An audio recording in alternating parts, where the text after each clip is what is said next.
ஊரக வளர்ச்சித் துறையில் லட்சம் கோடிக்கு மேல் நிதி ஒதுக்கீடு இருந்தும் தற்போது கழுதை தேய்ந்து கட்டெறும்பு ஆன கதையாக உள்ளது. அமைச்சர் ஐ. பெரியசாமி பேட்டி.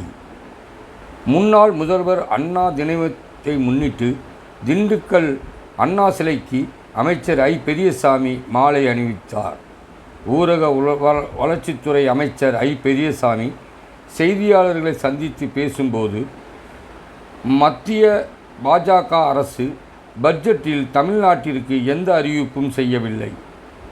முதல் மாநிலமாக இருக்கக்கூடிய தமிழகத்திற்கு எந்த ஒரு திட்டத்திற்கும் நிதி ஒதுக்கவில்லை. மத்திய அரசு தமிழக அரசை நிதி ஒதுக்கீட்டில் பாரபட்சம் பார்த்து தமிழகம் உயர்ந்த நிலைக்கு வரக்கூடாது என்று உள்ளம் குறுகி இருக்கிறது. பாஜக ஆட்சியில் தமிழ்நாட்டில் நிதி ஒதுக்கீட்டில் பாரபட்சம் இருக்கிறது. நிதி ஒதுக்கீட்டில் ஒன்றுமே இல்லை என முன்னாள் முதல்வர் அண்ணா தினத்தை முன்னிட்டு மாலை அணிவித்துவிட்டு ஊரக வளர்ச்சித்துறை அமைச்சர் ஐ. பெரியசாமி அவர்கள் செய்தியாளர்களை சந்தித்தார்.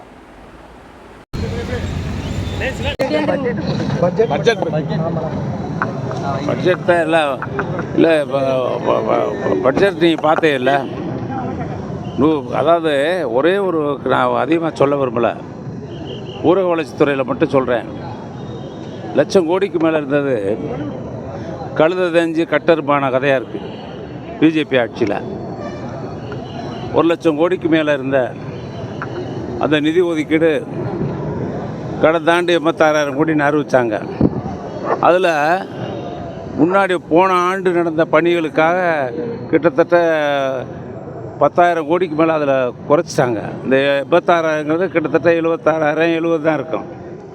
பேக்லாக் முன்னாடி ஒதுக்கின வேலை நடந்ததை கழிச்சுக்கிட்டு கொடுத்தாங்க இந்த ஆண்டுக்கு.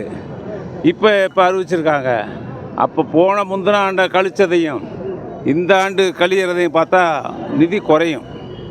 ஊரக வளர்ச்சித்துறையில் மத்திய பாஜக அரசு தமிழ்நாட்டிற்கு எந்த அறிவிப்பும் செய்யவில்லை.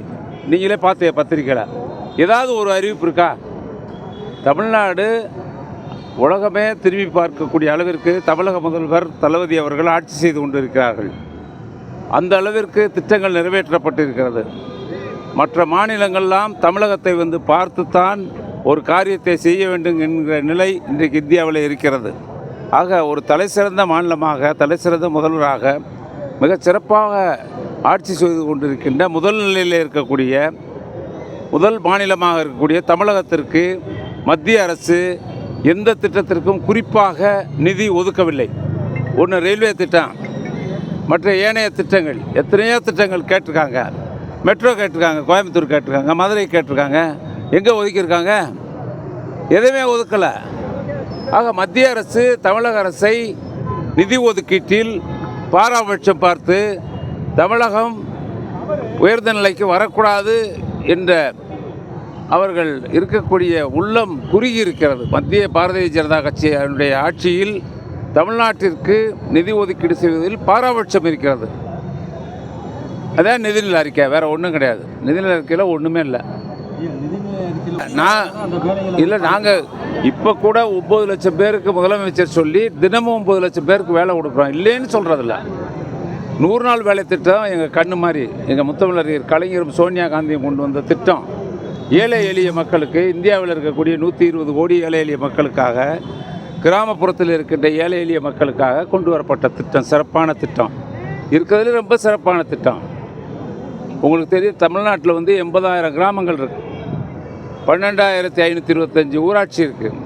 அதைத்தான் முதலமைச்சர் சொல்லியிருக்காரு.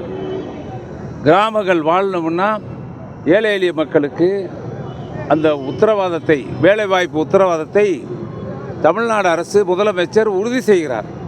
ஆனால் மத்திய அரசில் அதில் அக்கறை இல்லை. மத்திய அரசுக்கு அக்கறை இல்லை.